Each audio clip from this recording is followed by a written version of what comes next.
Mesdames et messieurs, bonsoir et merci de rester fidèles à ce rendez-vous de l'actualité internationale. Nous allons faire une incursion, disons, dans ce qui fait la quintessence autour de nous, en dehors du Bénin et ailleurs.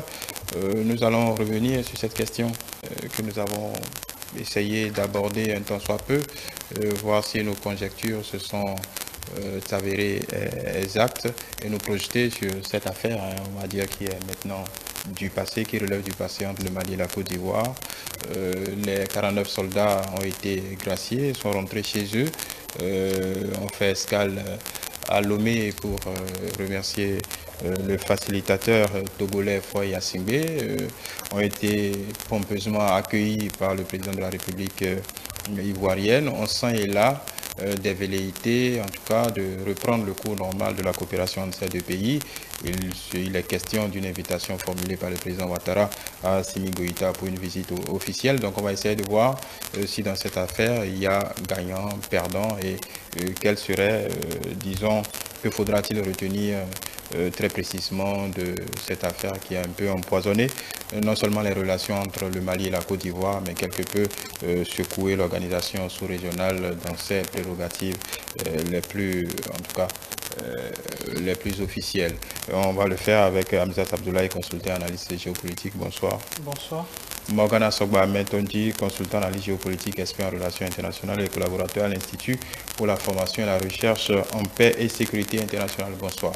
Bonsoir. Alors, Hamzat, eu égard au dernier développement de cette affaire, qu'est-ce qu'il faudra retenir de façon précise? Il faut retenir la note positive de la fin de cette affaire qui a duré 6 mois. 6 mois durant... 6 longs mois. 6 longs mois, bien sûr, durant lesquels plusieurs familles ivoiriennes étaient restées dans l'attente de la fin justement de cette affaire. Et 6 longs mois durant lesquels aussi l'État ivoirien a longtemps attendu une fin heureuse, un happy end par rapport à ces 49 soldats. Et il faut saluer la diplomatie togolaise dans la résolution de cette affaire, dans le dénouement final de cette affaire. La diplomatie togolaise a joué un rôle important, je dirais même plus, le président, le chef de l'État togolais a joué un rôle conséquent dans le dénouement de cette affaire, ce qui doit nous rappeler aussi l'importance de la diplomatie bilatérale, surtout quand il s'agit de ce type de conflit entre deux États. L'implication d'un autre État peut résoudre le problème aussi facilement. Encore est-il que le Togo jouit d'un statut très important dans le dénouement de ces genres de crise. Et le Togo aujourd'hui est incontournable dans la résolution de ce type de conflit, surtout en Afrique de l'Ouest. Il faut aussi souligner par rapport à cette affaire l'échec de la CEDEAO, l'échec par rapport à la tentative de la résolution de la crise par la CEDEAO. La CEDEAO a échoué, il faut le rappeler une nouvelle fois.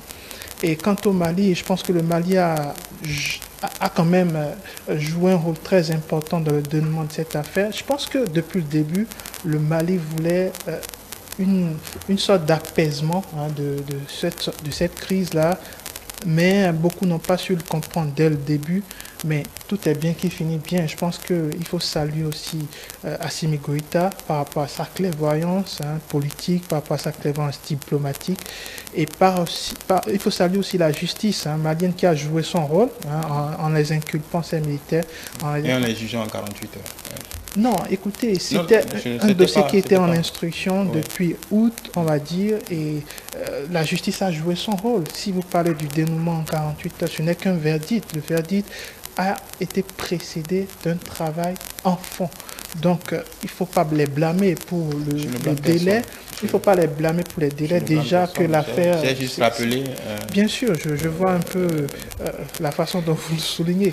Mais ceci étant, il faut vraiment saluer la cohérence de l'État malien par rapport à cette affaire. Du début à la fin, le Mali n'a pas changé de version. Le Mali était dans une seule optique, dans une seule dynamique, celui d'une issue favorable pour tout le monde. Et je pense avec le discours d'Alassane Ouattara le 31 décembre, eh bien, tout concordait pour qu'on ait une issue pareille. Et pour finir, je vais peut-être évoquer Abdoulaye Maïga, qui a quand même, à travers son communiqué, fustigé le rôle de la CEDEAO d'une part et le rôle du président de la commission des chefs d'État de la CEDEAO d'autre part, à travers leur rôle très flou dans le dénouement de cette affaire. Ils ont compliqué les choses. Comme je le disais précédemment, la CEDEAO n'a pas su gérer comme il le fallait cette crise. Et tout est bien qui finit bien. Donc, à l'avenir, je pense qu'on va retenir plusieurs leçons durant cet échange. On pourra les évoquer, les leçons qu'on pourrait notifier. Même question, quelles leçons retenir de cette affaire, s'il fallait en retenir une? Alors, si on va se contenter d'une leçon, c'est que la diplomatie a toujours sa place lorsqu'on est confronté à des crises interétatiques ou dans une dimension sous-régionale. Ce qui inviterait naturellement les organisations sous-régionales telles que celle dont fait partie ces deux pays, la CEDEAO, a toujours privilégié les tentatives diplomatiques lorsqu'il y a une situation de crise, pas forcément une situation conflictuelle, mais beaucoup plus une situation de crise entre deux États ou plusieurs. Surtout que l'approche de médiation semble vraiment fonctionner.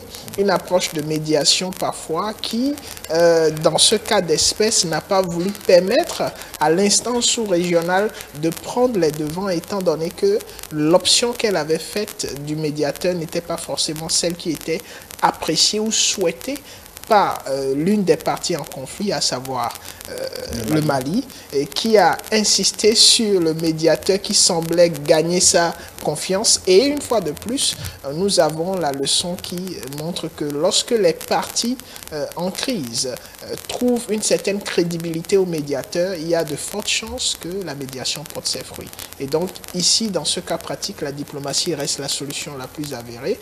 Et la seule chose qu'on pourrait déplorer, c'est la véracité ou la vérité, la lumière qui n'a pas été forcément faite sur ce qui s'est passé concrètement. Parce qu'il y a ce fameux mémorandum. Exactement, le mémorandum est là, il a été signé pour apporter une solution. Mais on n'en connaît pas le contenu. On n'en connaît pas le contenu. Certainement, on va voir le contenu se dérouler. On a déjà vu deux phases. Première phase, le fait qu'il y ait le mémorandum. Ensuite, que la justice ait fait son travail et qu'on passe au pardon. Le seul aspect qui manque, c'est qu'est-ce que le Mali gagne à la fin de tout ce processus, qu'est-ce que le Mali gagne, et c'est ce qui va nous être révélé. Mais la lumière dont je parlais, c'est beaucoup plus par rapport à l'aspect justice, l'aspect judiciaire de la question. Certes, il y a eu des condamnations, mais on ne nous a pas dit exactement, on ne sait pas aujourd'hui, du point de vue de l'analyse que je suis, je ne pourrais pas dire si exactement il y a eu des éléments pertinents qui montrent qu'on s'est retrouvé dans un cas de mercenariat avec une intention de nuire et de déstabiliser l'État malien, parce que les motifs pour lesquels ils ont été condamnés sont énormes. Et donc, si on ne sait pas, on n'arrive pas à avoir des éléments qui nous permettent d'apprécier concrètement ce qui s'est passé, il y a quelque chose qui manque, même si il y a un dénouement qui semble être favorable pour toutes les parties et pour l'ensemble de la sous-région. Voilà, dans ce genre de processus, la question qui agite aussi l'opinion publique de ces deux peuples, peut-être partout ailleurs, c'est est-ce qu'il y a un gagnant, est-ce qu'il y a un perdant? Vous le disiez tout à l'heure. Vous le disiez tout à l'heure, le Mali a certainement des gains, même si on n'en connaît pas la nature. Le président Alassane Ouattara, si on se fie à son discours du 31 décembre et jusqu'à l'accueil de ses soldats, on va dire, ne se comporter à aucun moment en quelqu'un qui a été défait par quoi que ce soit.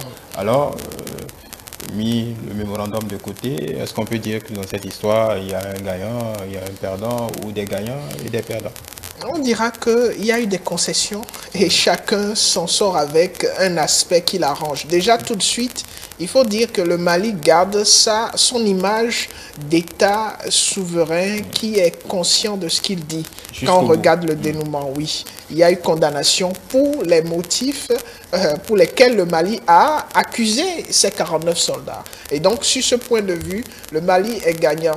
Et la Côte d'Ivoire, d'une façon ou d'une autre, sort plus ou moins perdante par rapport à sa version des faits, qui dit que c'était pas des mercenaires, qu'il s'agissait des soldats qui étaient dans le cadre d'une mission tout à fait compréhensible des relations internationales.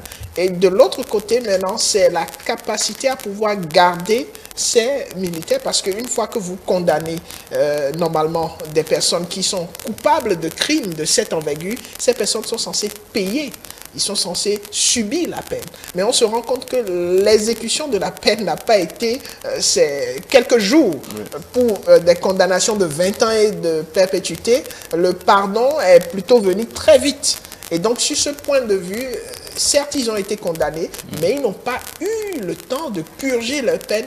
Et la Côte d'Ivoire sort gagnante, parce que l'objectif de la Côte d'Ivoire, c'était de faire en sorte que ces 49 soldats ivoiriens reviennent sur le sol ivoirien sans pour autant être inquiétés ni par rapport à leur casier judiciaire, parce qu'on parle de pardon, techniquement, bon, c'est vrai, ils ont été condamnés, mais de l'autre côté aussi, surtout par rapport au fait qu'ils doivent purger une certaine peine. Donc, sur le plan social, la Côte d'Ivoire sort gagnant. Sur le plan de l'image, le Mali sort déjà gagnant. Maintenant, le reste, c'est par rapport au contenu du mémorandum. Qu'est-ce que concrètement la Côte d'Ivoire a concédé exactement au Mali pour qu'on en soit là? Voilà, c'est ça la même question. Gagnant, perdant, qu'est-ce que les deux parties ont concédé? Qu'est-ce que vous en pensez précisément? La seule perdante dans cette histoire, c'est la CEDEAO. Il faut le redire pour que ce soit clair à tous les niveaux. En parlant des gagnants, ça peut être politique. Oui, je le dis suffisamment pour que ce soit clair pour tout le monde. Toutefois, il y a quand même un bémol. Je vais vous laisser continuer. Avant le bémol. Alors, avant votre bémol, donc les gagnants de cette crise sont évidemment là, le Mali, l'État malien, le Togo, comme je l'ai dit précédemment, parce que ils ont su jouer vraiment de subtilité diplomatique pour arriver à terme de cette crise. Et je ne dirais pas que la Côte d'Ivoire sort gagnante de cette affaire, de cette crise, parce que ça serait beaucoup trop simple si on disait que la Côte d'Ivoire était gagnante, parce qu'il y a plusieurs paramètres qu'on ne maîtrise toujours pas par rapport à l'envoi de ces militaires au Mali. On ne maîtrise toujours pas les conditions dans lesquelles tout ceci a été préparé, et dire que la Côte d'Ivoire est gagnante juste parce que ces soldats ont été libérés, ça semble pour moi trop simplé. L'autre chose qu'il faut souligner, c'est que c'est les relations bilatérales qui sortent gagnantes de cette histoire, et aussi la diplomatie. J'évoquais en amont, lors d'une de nos émissions sur vos plateaux, que le Mali avait donné une sorte de leçon au multilatéralisme. Donc, oui, c'est aussi clair, c'est que la diplomatie malienne sort vraiment gagnante à l'issue de cette crise, parce qu'ils ont su discuter, ils ont su négocier quand il le fallait, ils ont su se mettre sur la table quand il le fallait, en mettant bien entendu, parce que quand il s'agit de négocier, il y a certainement des principes, comme mon confrère l'a rappelé, qui nous échappent à notre niveau. Mais ce qui est certain, mis à part le fait qu'on n'ait pas ces détails, je pense que globalement, le Mali et la diplomatie malienne sortent gagnantes de cette histoire. Votre bémol? Le bémol, c'est qu'il faut déjà, lorsque vous parlez d'échec, apprécier le mandat de l'institution. La CEDEAO n'a pas mandat ou vocation à régler les problèmes qui sont entre deux États. Ce serait bien que la CEDEAO soit au courant. Oui, elle n'a pas mandat, déployer son bémol. Mais toutefois, elle peut se permettre de le faire dans une dynamique d'intégration régionale et de maintien de cette envie, de la cohésion, exactement, de la sous-région. C'est la méthodologie qui a été utilisée par la CEDEAO qui peut être déplorable, surtout au niveau de l'ultimatum. Parce que lorsque vous donnez un ultimatum, il y a intention de sanctionner derrière. Mais la grande surprise a été qu'après l'ultimatum qui a été donné, on a vu la CEDEAO sortir et dire qu'il n'y a pas besoin, il n'y a pas nécessité de sanctionner, même si l'ultimatum n'a pas été respecté par le Mali. Et ils avaient avancé une raison, puisque le président togolais exactement, avait pris le relais. Puisque le président togolais avait pris le relais. Donc, vu sous cet angle, ce serait trop poussé de dire que la CEDEAO a échoué par rapport à cette question des 49 militaires ivoiriens. Maintenant, si vous voulez parler de la question des coups d'État, c'est tout autre chose. Voilà, je peut-être parler du Togo, vous en avez parlé. Alors, le Togo s'impose comme un facilitateur incontournable de la sous-région.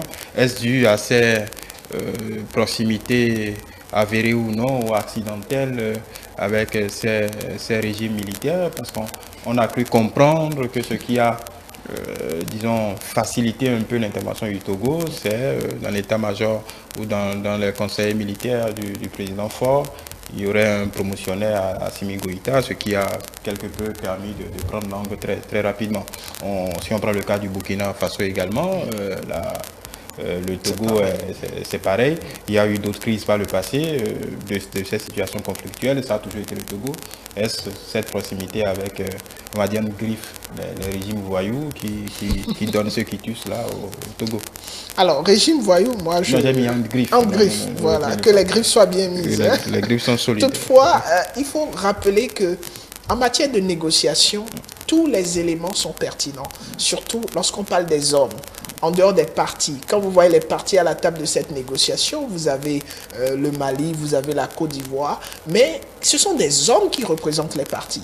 Et donc, s'il n'y a pas une certaine affinité, une certaine capacité à communiquer entre ces différents hommes, tout de suite, la crédibilité part en l'air et les partis ne peuvent pas avancer dans les négociations. Et donc, ce facteur homme que vous venez de faire ressortir est très capital dans toutes sortes de négociations, surtout les négociations entre États. Même si on pense que ce sont les États et donc il ne faut pas regarder les affinités entre les hommes. Et quand on parle de médiation, il y a l'aspect crédibilité du médiateur, que ce soit une institution ou des individus. Et sur le plan de l'institution, qu'est le Togo, par son carnet, par son expérience professionnelle dans le domaine des médiations que vous avez su si bien mettre en relief, a déjà une sorte de crédibilité. Et maintenant, par le choix des individus qui ont mené la démarche, aussi bien au niveau du Mali et de la Côte d'Ivoire, qu'avec les pays comme le Burkina, les régimes en griffe, voyous comme vous l'avez dit, il y a ce lien-là, cette expérience qu'ils ont partagée et cette affinité qu'ils ont pu développer. Mais au-delà de tout cela, il faut saluer la perspicacité probablement de président Faure. Parce que lorsqu'on parle du Togo et de sa capacité à pouvoir intervenir lorsque les partis ne souhaitent plus forcément discuter, cela date de la période du président Faure. Et donc, il n'y a pas eu d'autre président pour impulser une idiosyncrasie différente de celle que le Togo a su impulser dans la sous-région pour qu'on puisse dire qu'il s'agit seulement du Togo, mais il faut rappeler qu'il s'agit aussi de la capacité de l'individu à la tête du pays et aussi des éléments à sa disposition pour maintenir cette cohésion entre les régimes dits voyous et ces situations de crise. Oui. Sur cette, vous l'avez déjà dit, sur cette, disons, ce rôle que le Togo incarne maintenant dans le dispositif de la sous-région, surtout pour gérer ce type de situation. Les occurrences sont nombreuses dans l'histoire récente. Quand il s'agit de coups d'État, surtout en Afrique de l'Ouest, c'est toujours pratiquement le Togo qui est l'interlocuteur en premier.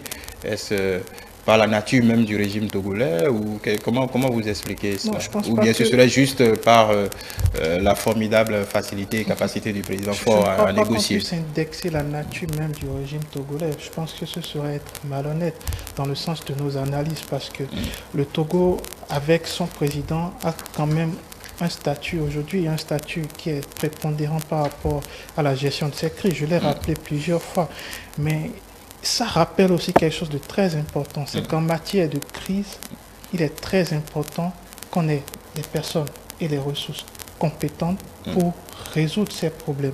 Ça, c'est une chose. La deuxième chose, à part les compétences et les personnes ressources, il faudrait mettre en avant la négociation, la diplomatie. C'est incontournable. Et ça semble aussi nous rappeler un paradigme qui est très important, c'est que les guerres et les conflits qui ont longtemps traversé l'Afrique, eh bien, ont plus mis en avant la solution armée, la solution militaire. Et c'est dramatique parce qu'à la fin, ça s'est toujours soldé par des milliers de morts, des crises difficiles à résoudre qui traînent sur de longues années. Et enfin, cette crise des 49 soldats nous a épargné du pire, surtout en Afrique de l'Ouest, parce qu'au début, on voyait plus un conflit ouvert qui pouvait personne n'imaginait un conflit armé Côte d'Ivoire-Mali. Alors, ça, c'est vous qui le dites. Personne ne l'imaginait, mais le conflit était tellement ouvert que tout était possible. Vous savez, en face de conflit ouvert, tout est vraiment possible. Et on était face à ça, début août et début juillet. Mais on l'a évité. Donc, grâce au statut de fort, il y a des morts, et bien entendu, grâce à la diplomatie, on ne le dit pas assez, il y a eu des personnes qui sont aussi intervenues, comme le ministre des Affaires étrangères du Tchad, Mama Saleh, et aussi quelques hommes très importants dans cette négociation. Donc, c'est une leçon très importante qui doit faire école en matière de résolution de crise, et la CEDEAO doit d'ailleurs prendre bonne note de comment ça s'est passé jusqu'à la résolution. Même si aujourd'hui la CEDEAO veut s'attribuer quelque part l'implication du Togo dans la résolution de ce conflit, il est très important que la CEDEAO puisse quand même noter que face aux crises, les sanctions ne résout. Je dois toujours rappeler que le Togo, Foy Assingbe, un membre important de la CEDEAO, le Togo, je rappelle quand même, parce que quand vous en parlez, c'est un peu comme si que le Togo était hors de la CEDEAO. Je n'en disconviens pas, mais la CEDEAO a toujours voulu faire outre. Bon, justement, est-ce que c'est aussi simple, tel qu'on le décrit? Est-ce que tout ce qui s'est passé sans la CEDEAO réellement? Parce que, encore une fois, la CEDEAO, ce sont les chefs d'État en premier. Donc, il y a ce que l'institution dit et les habitus, on va dire, qui régentent ce type de négociation. On peut dire, bon, au-delà de ce qu'on voit, voilà, tel peut gérer ça, donc laissez-le faire et on verra. Déjà, il faut comprendre que lorsqu'on parle de la CEDEAO, on se réfère ou on fait référence à l'institution. Et donc, l'institution est composée, comme vous l'avez si bien souligné, des États membres qui décident d'avoir une approche commune. L'institution est liée par ses tests. Techniquement, la CEDEAO ne devrait pas intervenir dans des domaines qui ne sont pas couverts par son mandat. Et quand vous vous référez à cela, la position de la CEDEAO peut être compréhensible. Il y a des situations qu'il ne faut pas encourager pour l'intégration régionale. Dans une perspective d'intégration régionale, on ne saurait permettre à un État tiers de détenir plus de 40, même pas un seul soldat d'un autre État, puisque tant que cet État, vous savez, en relations internationales, en diplomatie, il y a une chose qui est claire, c'est qu'on ne met pas un État en prison. Vous ne pouvez pas arrêter un État et le mettre en prison. Et quand vous parlez des soldats ivoiriens, vous parlez de l'État ivoirien. Et donc, pour faire la promotion de cette dynamique, l'institution sous-régionale ne peut pas techniquement donner raison au Mali. Même si, dans la même perspective, il y a violation de l'intégrité territoriale. Donc, vous avez deux principes ici qui sont en conflit pratiquement. Le principe de la souveraineté des États, on n'arrête pas un État, on ne met pas un État en prison. Lorsqu'il y a une situation pareille, il faut respecter ce principe de souveraineté et discuter avec l'État. Et vous avez le principe de l'intégrité territoriale qui semble avoir été violé. Et donc, face à cela, la CEDEAO, dans sa dynamique, ne saurait qu'encourager l'intégration et donc le bon voisinage. On ne peut pas lui reprocher cela. Maintenant, ce qu'on peut lui reprocher, et c'est ce que nous avons déjà dit, c'est la méthodologie.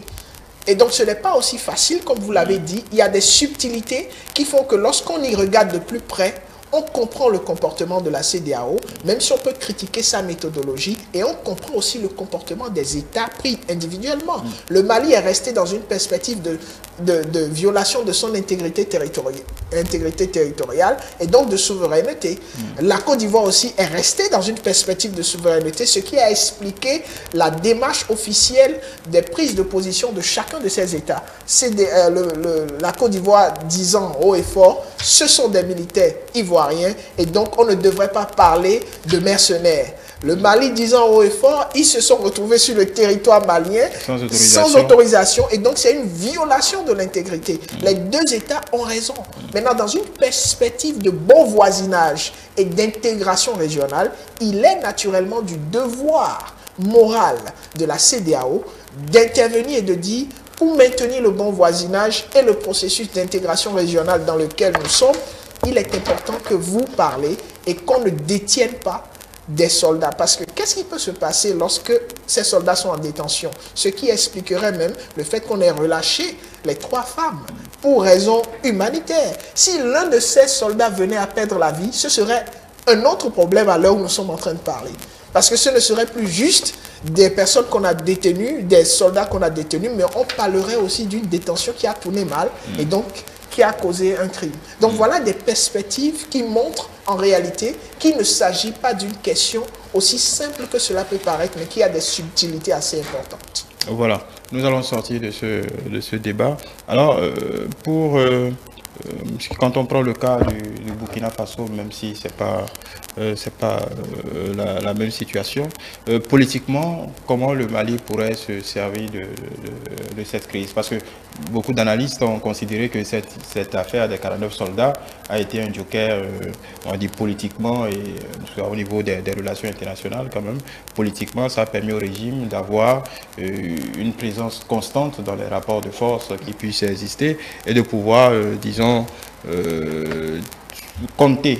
Aujourd'hui que cette histoire est derrière eux, quel est l'autre joker, même s'ils s'en ressortent renforcés, on va dire dans une certaine mesure et gagnant, comme Hamzat le dit, quelle pourrait être la suite pour le gouvernement malien? Une sorte de normalisation dans les rapports. On voit que beaucoup de chancelleries étrangères commencent par renouer le dialogue avec le Mali. Comment vous voyez la suite pour ce pays? Alors, c'est effectivement dans la dynamique que vous venez de mettre en place. Il s'agit déjà d'une victoire sur le plan de la reconnaissance. Vous savez, dès ses débuts, le régime en place aujourd'hui au Mali a toujours été traité de junte. Oui, on ne parle plus de junte. Non, on ne parle plus de junte. Et l'une des têtes ou des figures de proue de cette contestation est bel et bien la Côte d'Ivoire. Ouais. Et donc, si aujourd'hui la Côte d'Ivoire, dans sa dynamique d'interaction avec le Mali, reconnaît le président de transition et admet que c'est un État qui est dirigé par un régime avec lequel on peut discuter. Et l'invite. Et l'invite même, c'est déjà une victoire importante dans la mesure où la Côte d'Ivoire, par ce comportement, oblige les autres acteurs étatiques de la sous-région acte la normalisation. À la normalisation du régime en place au Mali. Et cela va un peu plus loin puisque cela met aujourd'hui en cause la dynamique internationale de cette communauté internationale représentée par l'ONU. Puisque à un moment donné, on a vu la communauté internationale aussi critiquer ce régime en place. Le régime n'a pas été invité au sommet Afrique-États-Unis.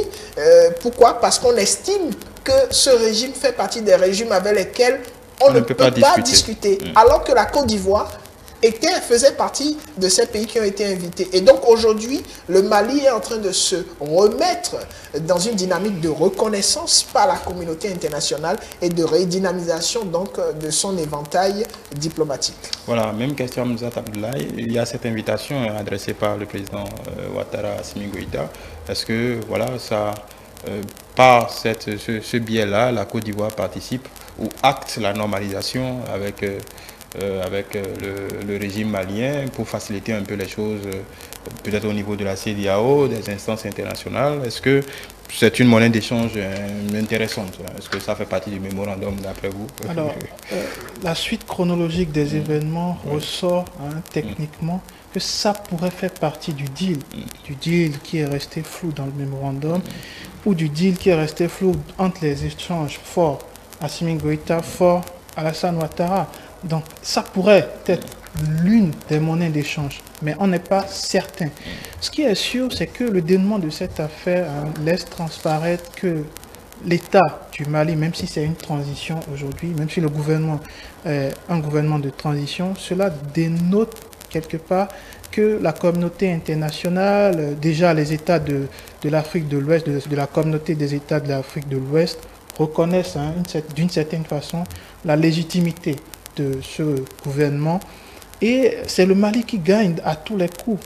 Maintenant, moi j'aimerais qu'on ne puisse pas fermer le débat du Mali uniquement au coup d'État, du deuxième coup d'État d'Assimi Goïta, et au problème de la crise des 49 soldats, parce que le Mali a d'autres problèmes. Le Mali a d'autres problèmes, notamment le problème de la sécurité, le problème lié au terrorisme. Et ça, c'est les plus gros problèmes du Mali.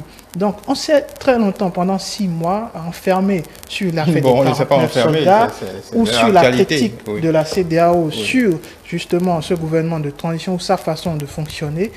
Et c'est une perte de temps inutile. Dans le fond, c'est une perte de temps inutile. Maintenant, est-ce que ça va laisser le temps ou du terrain au gouvernement malien de faire son travail sans avoir des bâtons dans les roues? Parce qu'on sait, à plusieurs moments, la France a été un bâton, hein, un os dans la gorge du Mali, à plusieurs moments. Et on a senti cette influence à travers la CEDEAO. Et moi, je souriais tout à l'heure quand mon confrère disait que la CEDEAO, c'est une institution. Oui, c'est une institution. La CEDEAO, c'est des tests. Mais avec la gestion du cas malien, on a senti, on a vu de façon claire et établie que la CEDEAO allait au-delà de ces prérogatives. Et au-delà de ces prérogatives, je voudrais peut-être parfois dire aller dans le sens d'être influencé par des mains noires que vous savez. Maintenant, le Mali aujourd'hui est face à elle-même. Vous avez évoqué l'avenir du Mali. Oui. L'avenir du Mali immédiat, parce que c'est dans 3 sens. Ouais. Déjà, politiquement, il faudrait que le Mali puisse réunir le pays politiquement, parce que politiquement, le Mali est fragmenté. Depuis l'avènement du deuxième coup d'État, les politiques déjà n'ont pas trop de voix au sein de ce Mali. Donc, l'objectif premier, après cette réunification politique, on pourrait aller vers la résolution du conflit sécuritaire. Parce que si les forces vives du pays ne sont pas unies, les forces politiques notamment ne sont pas unies, ne parlent pas d'une seule et même voix, ça va être difficile de conjuguer le défi sécuritaire au passé. Et enfin, on va dire économique, parce que on doit le rappeler, le Mali a besoin de la CEDEAO. C'est une évidence. Nous sommes dans une communauté des États de l'Afrique, même si ça a une vocation économique, et on le sait.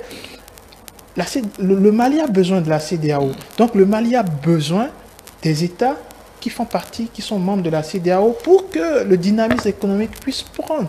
On sait que le Mali est un pays enclavé et vivre sans l'apport économique de ces États qui sont autour du Mali, ça risquerait d'être compliqué. Donc le Mali a un défi économique à relever et j'espère que l'avenir, même si c'est l'immédiat comme vous le soulignez, ira dans le bon sens du Mali. Merci beaucoup Hamzat Abdoulaye. Je rappelle que vous êtes consultant et analyste géopolitique. Morgana Sogba-Metonji, consultant analyste géopolitique, expert en relations internationales et collaborateur à l'Institut pour la formation et la recherche en paix et en sécurité internationale. Quant à vous, merci de nous avoir suivis. On se retrouve vendredi prochain pour d'autres développements.